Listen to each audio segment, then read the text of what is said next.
Olá, pessoal, boa noite.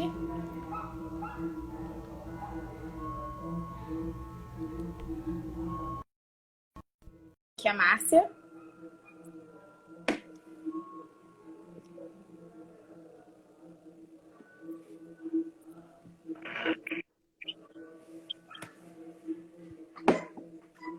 Oi, Márcia, tudo bem? Olá, minha querida. Como é que você tá? Tudo bem. Indo, né? Na medida do possível, tudo bem. É uma alegria muito grande receber você aqui, nesse espaço aqui virtual. E boa noite a todos e todas que estão aqui acompanhando. Aqui tá um pouco de barulho, né? Mas eu espero que não atrapalhe para vocês conseguirem ouvir mesmo assim. Bem, Márcia, para a gente começar, eu vou fazer algumas considerações e depois a gente inicia a conversa, tá bom? Você tá vendo minha Sim, cara direita? você está conseguindo me ver bem? É que tá, onde eu tô tá um pouco escuro, mas aí eu acho que tá dando Tá dando certo. pra enxergar bem. Então, a Márcia Cambeba é escritora do povo ou Mágoa Cambeba.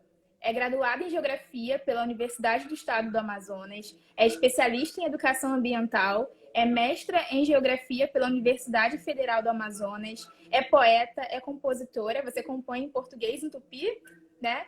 É contadora de histórias, fotógrafa e ativista. Bem, Márcia, eu fiz uma inicial aqui, mas eu quero que você se apresente, por favor, e fale um pouco sobre a aldeia Belém de Solimões, que foi onde você nasceu. Com muito orgulho, minha parenta. Primeiro, eu quero dizer que para mim é uma satisfação imensa poder estar com você, poder falar com você que é Pataxó, que tem esse trabalho bonito de movimentar a literatura, de trazer a gente para esse contexto da cultura indígena através da arte da escrita, que é uma arte. Então, como você falou, eu nasci em contexto de aldeia em 1979, em Belém dos Solimões. Belém dos Solimões foi, foi e é considerada a maior aldeia do Alto Solimões do povo ticuna.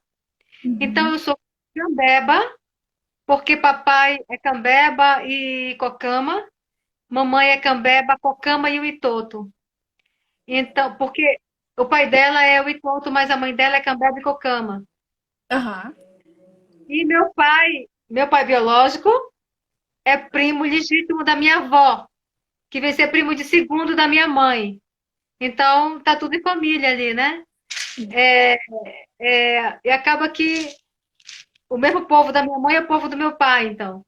E, e aí eu nasci com esticuna, fiquei até 9 anos de idade na aldeia, convivi todo esse processo de aprendizado, de ouvir as narrativas, tudo, ouvir os cantos dos pássaros. é, a- eu lembro que papai me levava toda 6 da manhã para ver o rio. A gente ficava numa montanha, numa ribanceira alta, e o rio lá embaixo, a gente aqui na altura, e no frio danado, porque a gente estava perto da fronteira, né? A Aham. aldeia ficava perto da fronteira, e quando eu queria reclamar, ele dizia: "Shh, olha o rio." Então, mais tarde, esse rio que o papai me apresentou, ele é esse rio de memória, né? Ele é esse rio de identidade, ele é esse rio que permeia a nossa formação como ser pessoa indígena. E aí é esse rio que eu carrego. Então, essa pedagogia do rio, que a pedagogia indígena, ela não é igual à pedagogia da cidade, ela tem uma outra. Nós repaginamos ela e ressignificamos essa pedagogia com o olhar e o pensamento do indígena. Depois eu me criei em São Paulo de Olivença. Eu, com 9 anos, eu fui para São Paulo de Olivença, município do Alto Solimões, que foi a maior aldeia cambeba no século XVI e registrada por Samuel Fritz e também registrada por Paul Marcoy, que foi um naturalista que andou por lá. São Paulo de Olivença hoje é uma cidade é, que fica praticamente no meio, né? É uma cidade centralizada, assim, tem mais duas para cá e o restante para lá, assim. E é uma cidade onde eu me criei, as minhas referências A educação vem de lá. E depois de lá eu já comecei a viajar, assim. Hoje eu estou no Pará. Ai, que ótimo. Agora, Márcia, na aldeia Belém de Solimões, você já tinha um contato, né, com as músicas que a sua avó fazia, e você também recitava as poesias, né, mesmo quando ainda bem pequena. E aí, quando foi que você começou a compor as suas próprias poesias?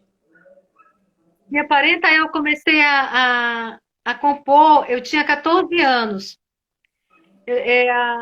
Que eu lembro, né? Porque até então, mamãe, eu tenho até uma música, eu chamava ela de mãe, porque ela me criou desde que eu nasci. E, e aí a referência, você sabe, né, minha parenta? Na maioria das vezes, na aldeia, quem cria a gente são os nossos avós, né? Sim. E, e ela fazia as músicas e eu cantava para os turistas que chegavam na aldeia, né? E recitava. E com 14 anos eu começo a escrever minhas poesias.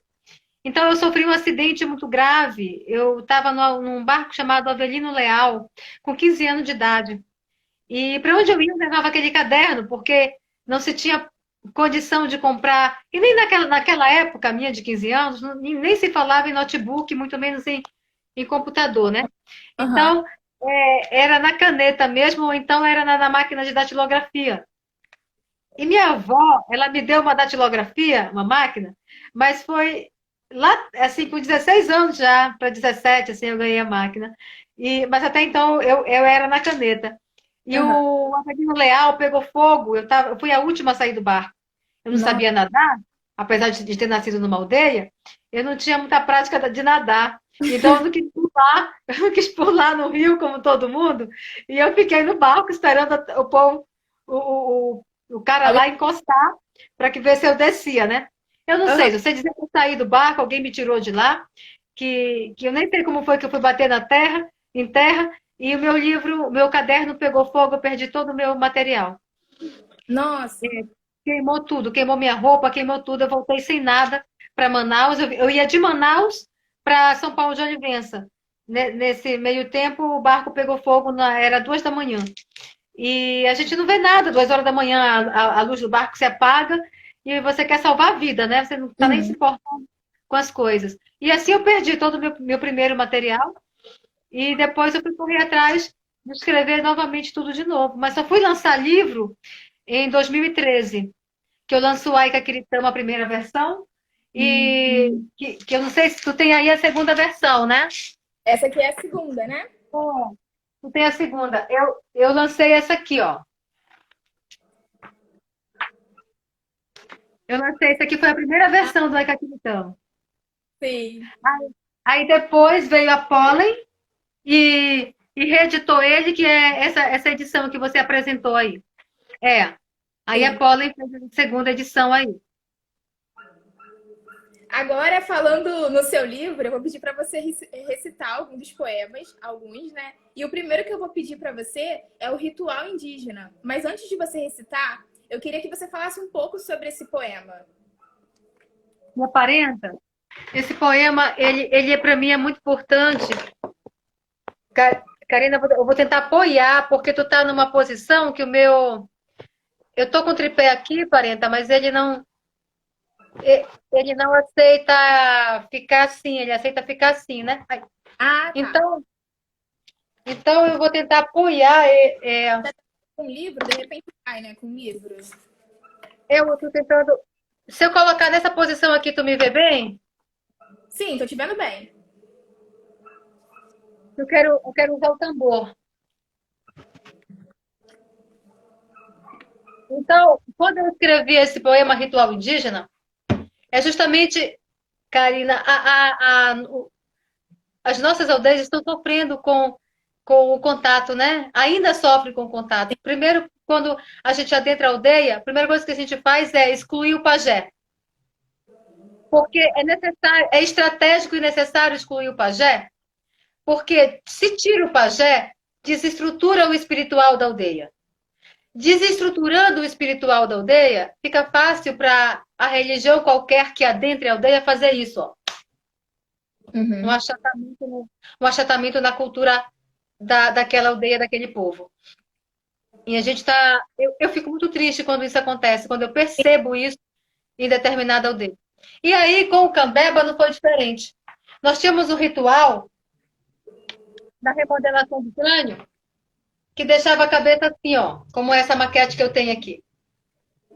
Era colocada uma prancha aqui, a outra aqui, ia apertando, daqui a pouco a cabeça estava comprida, assim. Uhum. Então, essa é uma maquete que uma criança fez de como que era o Cambeba no século XVI e me deu de presente. E eu uso, olha como foi útil.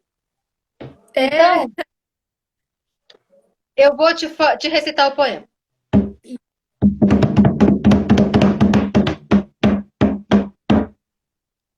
Iapã e Apurache ritual.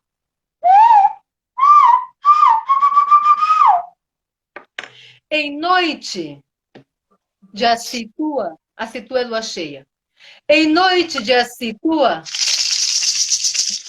o pajé convoca a nação.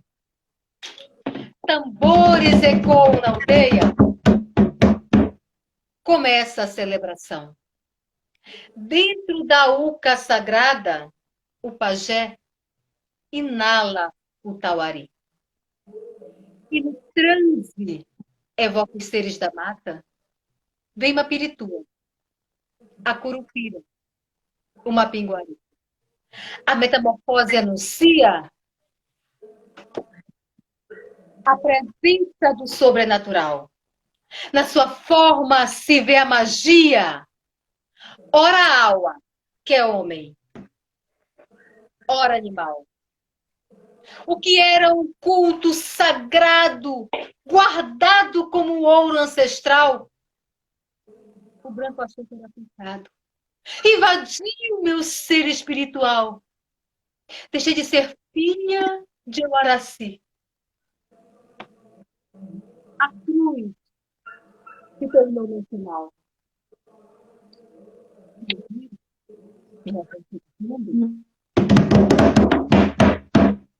Não existe mais o teu ritual.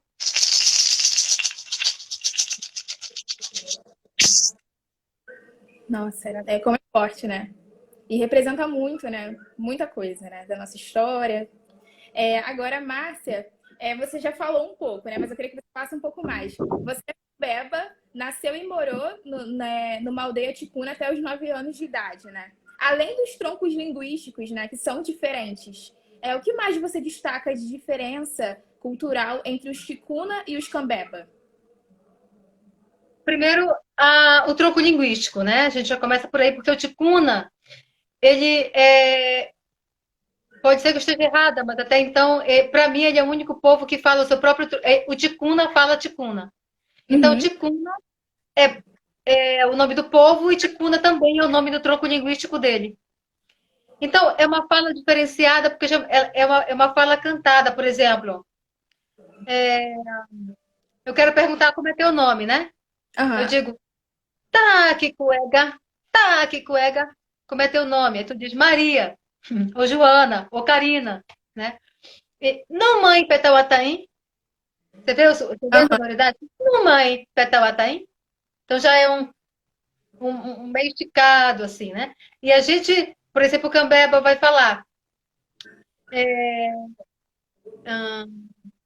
Anauê, Tangatara, Piranga, Piracicaba, Sanicaturi, Maniatiba, e Kiaki. Então já não tem mais não tem esse cantadão, esse esticado, né? Aham. Sim. Isso aí já é falando na língua do Cambeba. E então a diferença está nisso daí. E cada povo ele tem uma diferença cultural e territorial e estrutural também, né? Por exemplo, o ordenamento das casas, o ordenamento do território. Em algum momento você vai ver que as casas elas formam círculos, porque é estratégia de comunicação. Mas o ticuna, ele tem as suas casas enfileiradas, bem enfileiradas. E, e isso é característico na aldeia ticuna. E outro ponto que eu percebo muito são os rituais do ticuna, né? O ticuna até hoje ele procurou manter a festa da moça nova, que é um marco da vida da menina onde ela é preparada, quando a primeira menstruação dela acontece, é feita uma grande festa onde o cabelo dela é arrancado mecha por mecha, Uhum. né? Então, é um processo dolorido? Você pode perguntar para mim. Porque às vezes até sangra, pula sangue da cabeça dela. Eu presenciei vários rituais desses. E, e aí me disseram, puxa, mas é muito dolorido, isso aí é até desumano, isso é cultural. É, É exatamente. necessário que a menina passe por essa dor, é necessário que a menina passe por esse processo para que ela possa deixar de lado a fase menina e, ao nascer o cabelo, ela assume uma nova personalidade que agora ela virou mulher. Então, ela está apta ao casamento, então o ticuna ele mantém muito isso. E outra, o ticuna ele tem o seu trançado diferente, ele tem ele trabalha muito com tucum, que é uma fibra que constrói a maqueira, os clãs é onça, sabe, o clã da onça não casa com o clã da arara, que no caso. Então o ticuna mantém muito ainda essa beleza dos clãs que muitos povos estão perdendo. Então eu acho que o ticuna tem muita coisa aí e tem essa diferenciação porque eles fazem questão mesmo de falar ticuna. Eles Sim. falam muito difícil também. Eles falam muito eles têm uma dificuldade no português porque eles mantêm mesmo e fazem questão, e eu acho muito bonito, muito importante manter a sua língua mãe. Sim. Agora, numa fala para o vídeo Culturas Indígenas, no canal Itaú Cultural, você falou que nos seus retornos, né, para a aldeia Belém de Solimões, você observou algumas transformações na paisagem, né? Eu queria que você falasse um pouco sobre essas transformações que você observou. 40 eu não estou muito escura para ti, não? Não, aqui tá aparecendo super bem. Eu não sei se para o pessoal tá. Porque a minha luz está muito assim, não está para outro lado. Deixa eu tentar. Eu acho que tá bom. Eu acho que está bom também. Tá? Então, essas transformações, elas são é, resultado é, do contexto que a gente vai se inserindo, né? Uhum. Por exemplo, quando eu nasci na aldeia Belém de Solimões, a gente não tinha, a gente não Caiu aqui. tinha, caiu, a gente não tinha asfalto na rua. Sim. Então, agora te deu uma melhorada. Então, obrigada, meu bem, o meu marido veio arrumar aqui. Então, a gente não tinha asfalto. E tinham poucas casas. As casas, na maioria, eram palha e madeira. Uhum. Por isso, quando eu fiz o Aicaquiritama, se tu for ler o Aicaquiritama, eu vou trazendo essa referência da madeira e da palha, né? De como que era a casa. E a gente tinha as casas muito enfileiradas, parece, assim, e muito próximas. E na aldeia, todo mundo cuida um do outro. A gente é filho de todo mundo, né? Sim. Então, a gente tem que aprender Cada dia eu estava na casa de um ancião, escutando uma narrativa diferente. E eu Maravilha. lembro que naquela época, Karina, a gente ouvia a matinta. Eu escutei a matinta. Então, eu sei como é o assobio dela. E a minha avó, toda vez que a matinta cantava, geralmente era meia-noite, a minha avó dizia: Olha, tá na hora de dormir. A matinta tá chegando. Então, eu sou assim, uma apaixonada pela matinta. Eu tenho aqui no meu computador, tenho 10 contos estruturados em estilo poesia, que vai ser talvez o meu quarto livro, ou quinto livro, só sobre a matinta. Então, eu acho assim um aprendizado essencial a gente ter essa figura da matinta muito presente, né? E eu digo porque eu ouvi a matinta mesmo. Então, hoje, na nova estrutura de Belém de Solimões, da aldeia, a rua asfaltou, a Uhum. escola mudou de prédio, a igreja que eu fui batizada caiu, o barranco levou.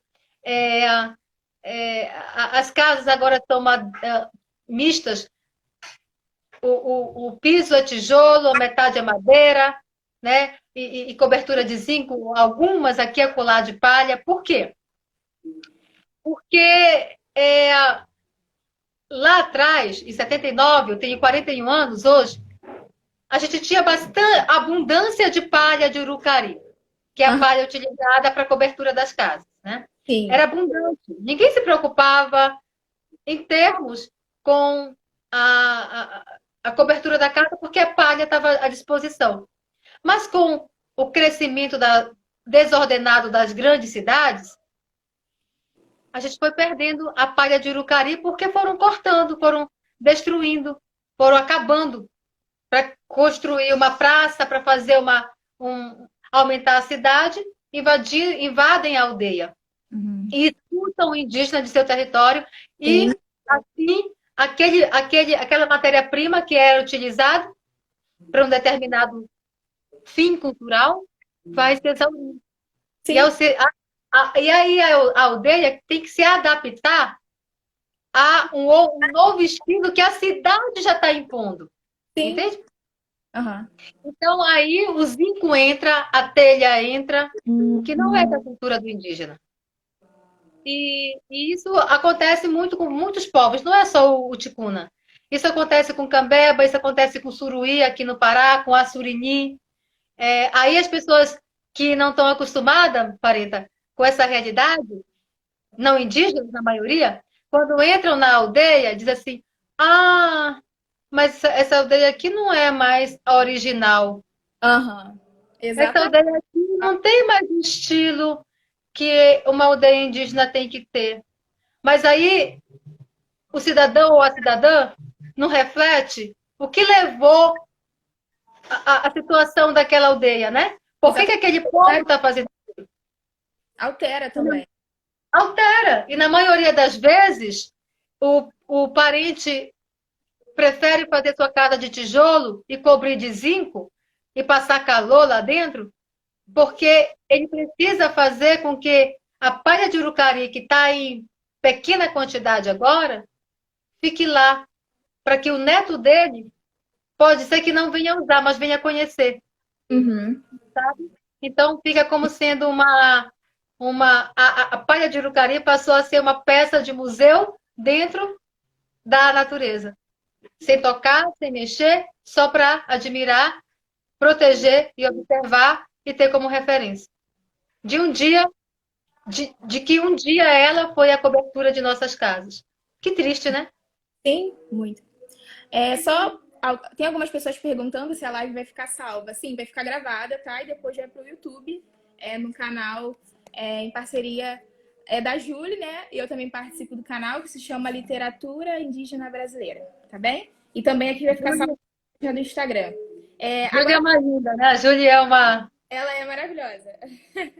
Agora, falando um pouquinho mais sobre o seu livro, né? Aqui na frente, essa fotografia, inclusive, é fruto do seu trabalho, né? Enquanto fotógrafo. Peraí, segura aí. Ah, Vou te mostrar uma coisa. tá ótimo.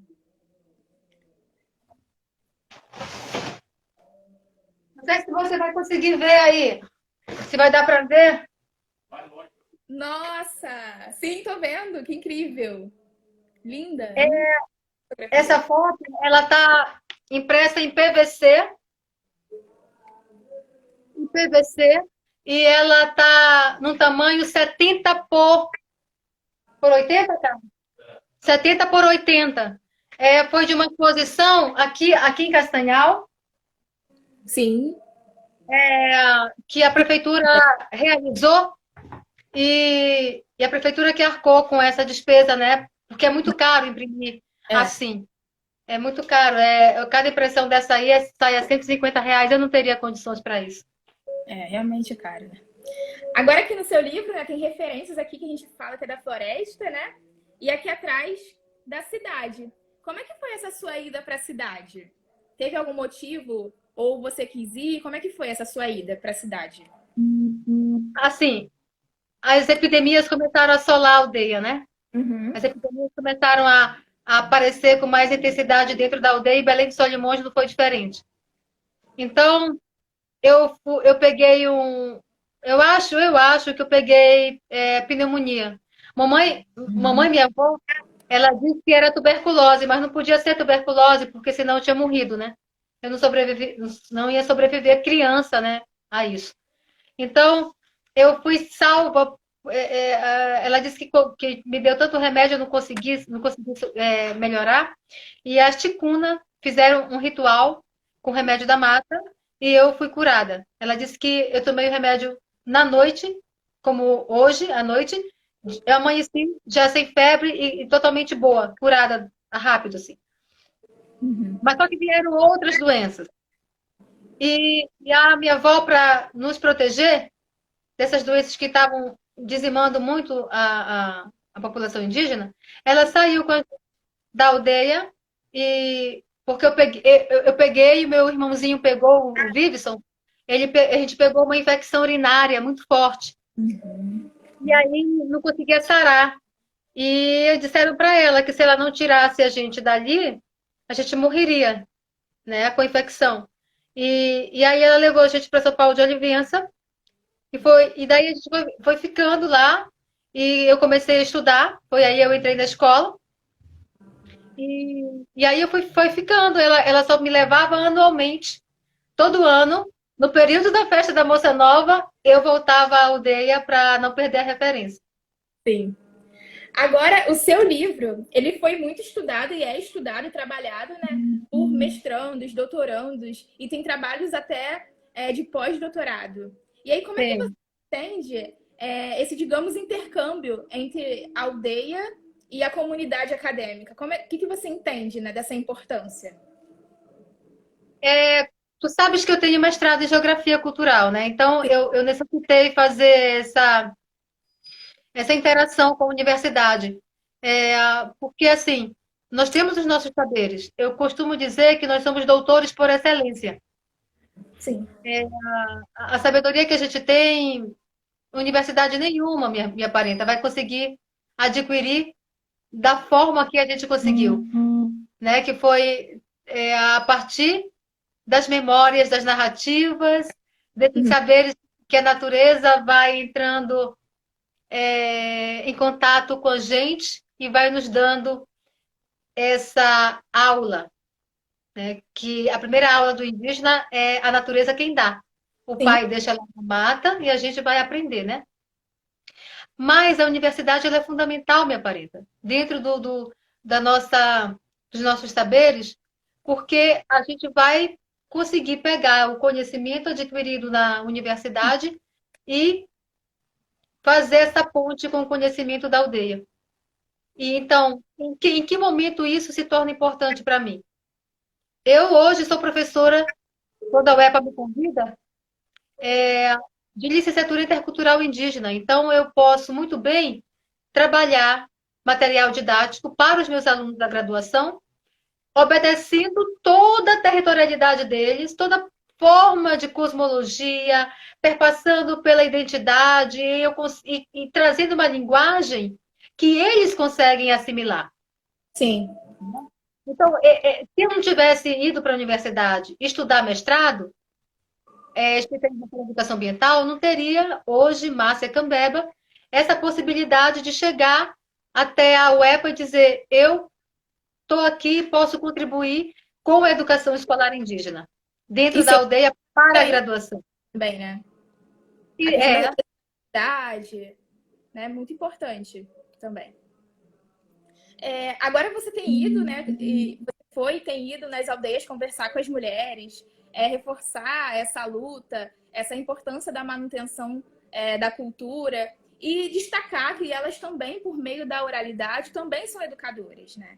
Eu queria que você comentasse um pouco como é que é esse trabalho que você fez e continua fazendo com essas mulheres indígenas. E além disso, há sempre uma curiosidade de algumas pessoas de saberem, né, se há mulheres cacicas, se há mulheres que são pajés. E aí também, se você pudesse falar um pouquinho sobre isso.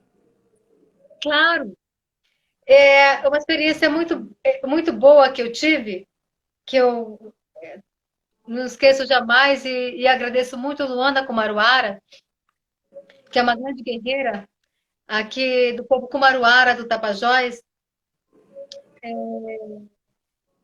Luana me conheceu, a gente se conheceu e de repente surgiu o movimento delas lá no Tapajós, né? A partir de Santarém, que é o município onde que, que abraça a aldeia Cumaruara, Solimões. E aí, a Luana me convidou. Márcia, vamos ter um encontrão de mulheres indígenas. Você quer participar com uma palestra, com uma oficina? Na hora eu aceitei. Aí ela articulou a minha passagem, eu fui e, puxa vida, de Santarém para lá foi, vou te falar, viu, Parenta? Já fui me deliciando com tudo aquilo, né? Imagina. E quando eu cheguei lá, a organização delas, para tu ter uma ideia, as Kumaruara, elas elaboraram um projeto pelo, pela associação que eles têm lá, onde elas aprenderam a mexer com máquina fotográfica, com drone, com máquina filmadora, com GPS, enfim, com todo esse aparato tecnológico para monitoramento do território delas. Então, onde tem foco de desmatamento e onde tem invasão por madeireiro, essas mulheres sabem. Então, porque elas estão antenadas com tudo isso, né? E esse é um projeto muito bonito. E lá na aldeia da Luana, do povo Kumaruara, eu descobri três pajés contando uma meninazinha de 10 anos de idade que já estava se preparando para assumir o lugar da avó quando falecesse. Então, eu fui apresentada para elas e elas fizeram um lindo ritual na praia, com a benção das águas com ervas, do fogo. E eu vi tudo aquilo, Karina, e eu ficava maravilhada, minha irmã, não sabia se eu chorava, se eu ria, se eu... Aí a Luana dizia, Márcia, entra na roda, eu queria ficar longe, porque eu queria contemplar, sabe, aquela beleza toda. E eu não sabia se eu entrasse na roda, eu perdia aquela parte contemplativa daquela beleza, daquele ritual. E aí eu fiz até uma música para as pajés Kumaruara, né? Que tem a parceria do Hélio Brás, que é um músico de São Paulo. Eu fiz o poema, postei no Facebook, e Hélio se deparou com o poema e disse, Márcia, eu dei melodia, assim. Ele deu melodia e me apresentou já com a melodia, né? Aí eu disse, Hélio, nossa, que homenagem para as Kumaruara, né? Sim. Deixa eu lembrar aqui o refrão dela, para eu ver se eu lembro a letra. Salve as bezedeiras, salve as curandeiras, salve os pajés, salve o sagrado. Salve as benzedeiras, salve as curandeiras, salve as pajés, salve o sagrado. Oh, oh, oh, oh. Salve as benzedeiras, salve as curandeiras, salve as pajés, salve o sagrado. Então foi uma homenagem para elas. Muito bacana. Agora, Márcia, eu pedi para você recitar mais um poema, que é Índio Eu Não Sou. Mas antes de você recitar, eu queria que você falasse por que Cambeba, por que Pataxó, por que Munduruku, por que povos originários e não índio? Minha parenta, justamente, você vê que o tempo todo eu estou lhe chamando de parenta e você é Pataxó, né? Sim. E Pataxó e parenta. Eu vou começar pelo termo parenta. Por que que eu estou chamando ela de parenta? Parente e parenta, no caso para mulher, parenta, é o termo e é o título, jogando para a nossa cultura não indígena, é o título mais importante que o indígena pode dar para o outro indígena ou para o não indígena quando ele se sente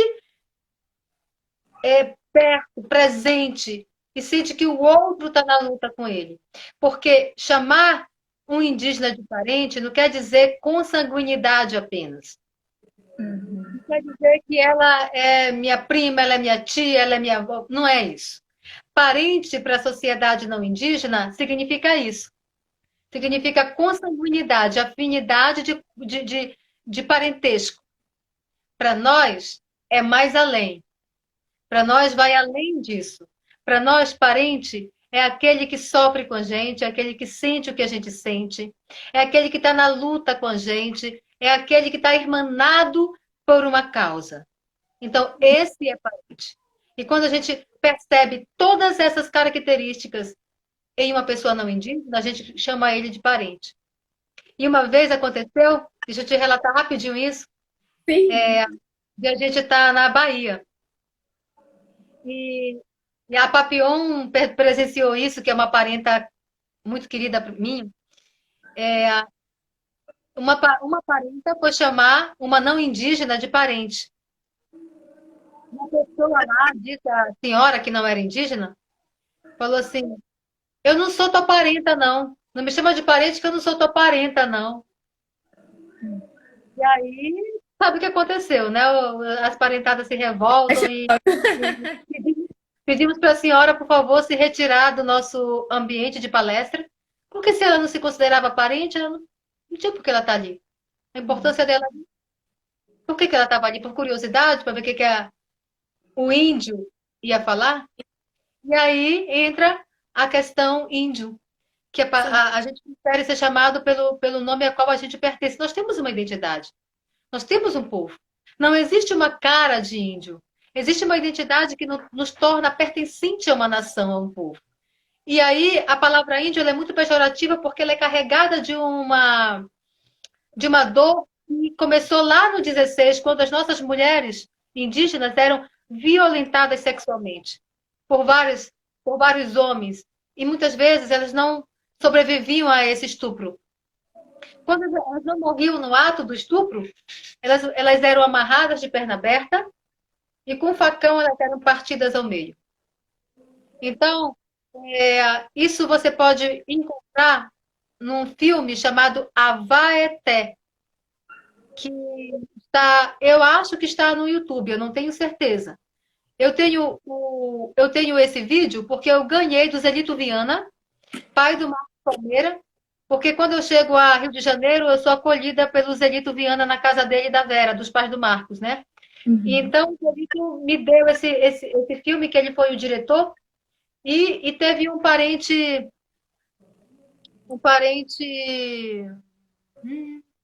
esqueci o povo dele agora, mas eu acho que eu vi o filho dele aqui na live, Daniel que Munduruku? foi, não, esqueci o nome do grupo não, pô. O menino mora no Rio, ele é Edjarrui, uma coisa assim o nome dele. Edjarrui, ele entrou aí, eu vi. E o pai dele foi o ator principal do filme, e o pai dele é indígena e foi o ator principal do filme. Uhum. E, e, E e o de já. nosso Edjarrui, e a nossa referência é, da arte indígena, né? Do cinema indígena. Sim. Agora, Márcia, falando ainda sobre esse termo índio, né, que está muito no imaginário, aí a gente diz do branco, né, esse imaginário aí que foi construído ao longo da história, muitas das vezes quando a gente sai das nossas Lembrei, aldeias, lembrei da um pouco, Caduel. Cadwell, tá bom. Quando a gente sai das nossas aldeias, né, há esse olhar pelo não indígena que nós perdemos a nossa identidade. E quando a gente chega na universidade, por exemplo, quando a gente frequenta outros espaços, esse imaginário, ele parece que vem de uma maneira ainda mais violenta. E aí eu vejo isso também como uma forma de dizer que aquele espaço não é pra gente, como uma forma de negar esse espaço. No entanto, nós não perdemos a nossa identidade, né? O nosso território está dentro de nós. As nossas memórias estão dentro de nós também. E aí eu queria que você falasse um pouco sobre isso e falar também se você sofreu esses tipos de falas também quando você foi para a cidade. Eu, assim, quando a gente saía da cidade, eu quero dizer que pra moça que escreveu Avaeté, tá certo, é assim mesmo que escreve, tá? Tá ótimo. Avaeté. Mas eu acho que é com W, Avaeté. Eu vou dar uma olhada e eu passo para a Karina e ela dá um jeito aí de passar para vocês. Ou então sigam a minha página de Instagram, @MárciaCambeba com K de quilo, que eu posto lá, tá bom? Eu posto lá como o Zelito escreveu lá no DVD. E tem outro DVD também, gente, chamado Doc Xingu, Etnias... Carlos, me ajuda aqui. Doc Xingu, Etnias Indígenas. Esse eu tenho, porque a locução é minha. Eu sou Ah, locutora também. eu. Minha filha. Fui locutora por 10 anos. Aí, eu tenho esse, que eu vou mostrar aqui. Obrigada, meu bem. Você já dirigiu documentários também, né? Já roteirizou? Eu já roteirizei, já. E eu roteirizo. É, esse aqui, ó, Doc Xingu, Etnias Indígenas, fala de 5 povos aqui do Pará. Arara, Assurini, Araueté, Paracanã, Juruna. Gente, não é porque eu participo desse doc, não. É 1 hora de filme, mas você tem uma aula de território, identidade e cultura indígena. Vocês vão encontrar esse filme, esse DVD, se você entrar no www na Figueiredo. Na Music Figueiredo. Tá aqui. Bem aqui, ó. Na Music, Sim. tá? É na Figueiredo, tá? E você pede o Na manda via correio para você. Eu dou aula com isso aqui, com meu material didático. Então, eu sofri a questão de preconceito, sofri, Karina, sofri porque quando eu saí da aldeia, ninguém queria brincar comigo porque eu ia morder, porque eu pedia índio. É, esse aqui não. Esse aqui não tá no YouTube, não, mas o Avaeté eu acho que tá. Eu tô falando contigo do povo aqui. Então, isso logo no início, né? Lá quando eu saí da aldeia. Na escola, foi difícil também, um pouquinho. é, mas no mestrado eu sofri também, né? Ah, me diziam que meu conhecimento era incipiente para eu estar no mestrado, e olha que eu tirei o segundo lugar. Ganhei bolsa ganhei bolsa da Porque até a instituição que me deu a bolsa agora, a CAPES, obrigada, a CAPES me deu a bolsa, porque eu fiquei no segundo lugar. E então eu consegui tirar, eu me esforcei, quando eu vi essa frase, aí que eu me esforcei mesmo para fazer a minha melhor dissertação. E trabalhei meu povo Cambeba, reterritorialização e identidade do povo Mágua Cambeba na aldeia Tururu Cariúca, no Amazonas. Está no Google aí. Se vocês quiserem acessar, pode colocar Márcia Cambeba, que já aparece a minha dissertação. O Google te dá o link para a minha dissertação. Eu consegui bastante. Ou Márcia Vieira da Silva, que é meu nome de RG, Márcia Vieira da Silva, dissertação, ou coloca assim, dissertação Márcia Cambeba, que o Google vai entender e já vai te direcionar. E aí, eu tirei 10 da banca, troquei de orientação, fui para a Amélia Regina, minha amiga amicíssima, que vai me orientar no doutorado em geografia. E a gente começou assim um trabalho lindo, que a gente quer dar continuidade no doutorado, agora trabalhando com um pouco essa literatura geográfica que o Cambeba está fazendo. Então, claro, você vai, Márcia, mas então tu vai estudar a ti mesmo? Não.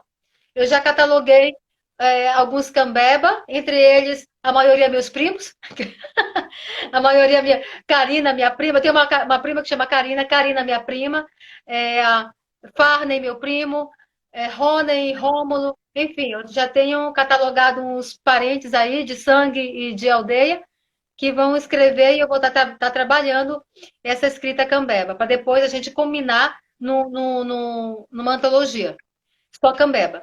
Então, é difícil, cara, é difícil. Eu sei que o que os parentes sofrem, se tu me perguntar se ainda hoje os parentes sofrem, o Pará aqui é a prova, o FPA. Muitos parentes desistem, por quê? Por conta desses preconceitos até institucionais. que as universidades não estão preparadas para receber esse público. Ainda não estão. Quem sabe um dia fiquem, né? Sim. Agora, falando um pouco da música, como é que é a relação da música com o ativismo? Porque também é uma maneira de você ter um contato ali com o não indígena. Eu queria que você falasse um pouco sobre a relação do ativismo e da música, do seu trabalho com a música. Eu comecei a compor também lá atrás, né? Mas eu não tinha esse aperfeiçoamento, não tinha tentado para isso. Então, quando eu cheguei no Pará, eu lancei uma Teca de Cama e comecei a compor. E aí, essas composições foram ganhando a repercutividade, né? Foram repercutindo nas aldeias de outros povos. Tem clipe meu no YouTube, no meu canal Márcia Cambeba com K de quilo. Então, a gente tem agora o nosso festival indígena IBI, Festival de Música Indígena, né? Que vai ser de 27 a 29 de novembro, o nosso IBI, Festival de Música Indígena, vocês estão convidados. Vai ser virtual, porque a gente está num período de pandemia. Sim. E, claro, claro. E já mando um beijo para Tefé, no Amazonas, para a aldeia Cambeba, lá de Tefé, e um beijo para o seu André, que é filho do seu Valdomiro. O meu amor.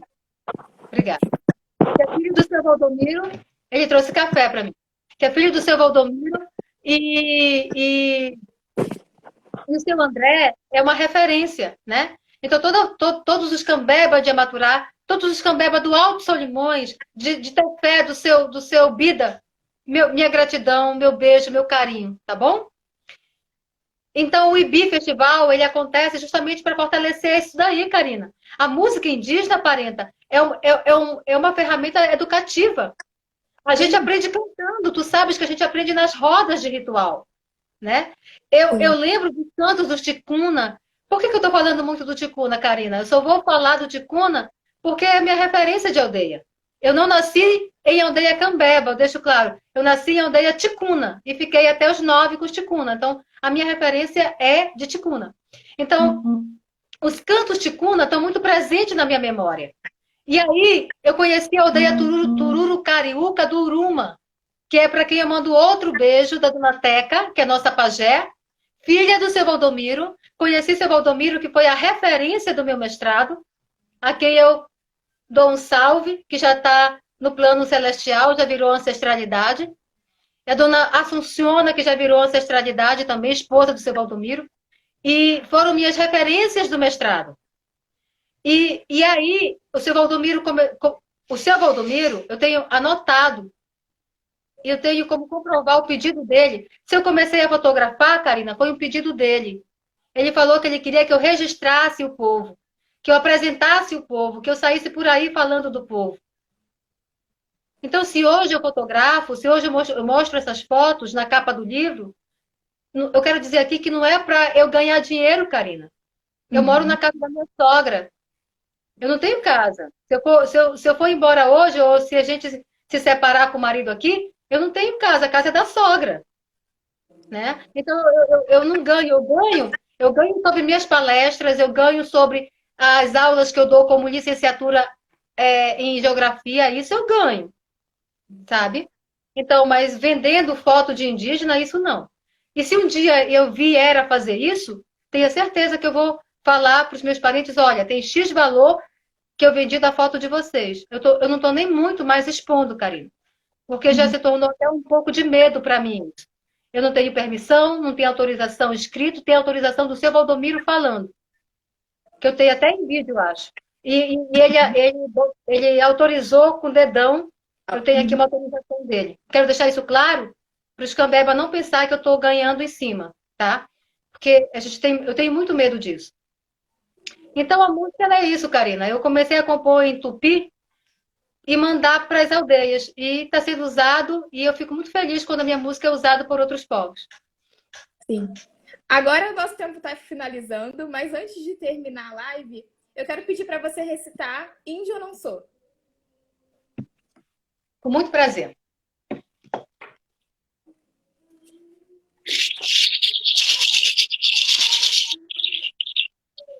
Índio eu não sou.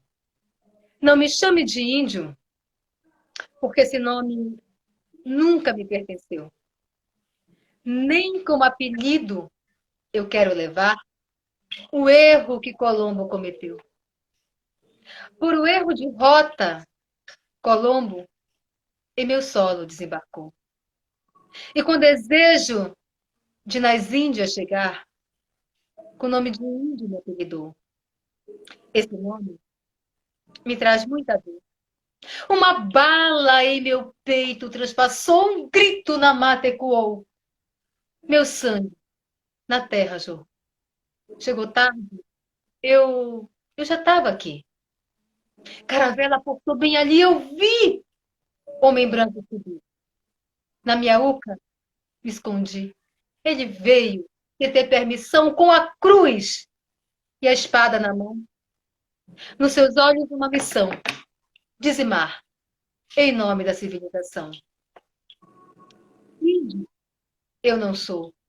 Sou cambeba, sou cocama, sou tariano, sou pataxó, sou caiapó, sou munduruku, sou tariano, sou tucano, sou aiuai, sou suruí, sou assurini, sou zoé, sou mura, sou tapeba, sou tupinambá e resisto com garra e com muita fé.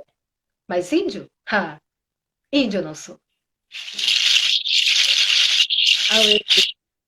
Márcia, você quer fazer alguma fala final?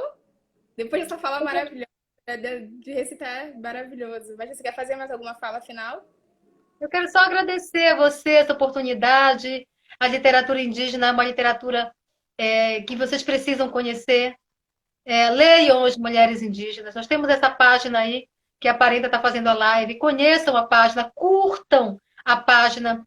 E nós temos a página Leia Mulheres Indígenas, que a Júlia Dorrico administra, numa conversa. Júlia, vamos, já que existe o Leia Mulheres, Bauru, Leia Mulheres, Belém, Leia Mulheres, enfim, vamos ter o Leia Mulheres Indígenas, porque nós precisamos fortalecer nós, mulheres indígenas que escrevemos, a nossa memória.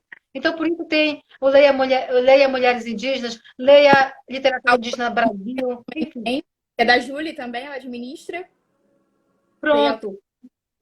Leia Autores Indígenas, se não me engano. Então, tem a página do IBI de música, vocês podem conhecer lá vários compositores indígenas. A gente vai ter esse festival de 27 a 29 de novembro. É idealizado esse festival pelo parente Tupinambá, é o Anapuaca Tupinambá. E o Anapuaca com muito sangue que ele põe nisso aí, a equipe toda que se dedica. E ele convida os indígenas, os parentes, para mostrar o seu talento, a sua arte, a sua voz. E a gente gosta de cantar porque a gente canta com espiritualidade, a gente canta dentro de um ritual. A gente não quer ser Ivete Sangalo, ser Claudinha Leite. Não, não, não, não. Não é tudo isso. A gente quer mostrar para vocês que a gente também tem potencial de fazer um rock indígena, um rap indígena, uma MPB indígena com Jean Pacararu e tantos outros, Joena Ticuna e tantos outros nomes aí. Tá bom? No mais, eu estou muito grata a você, estou sempre à disposição.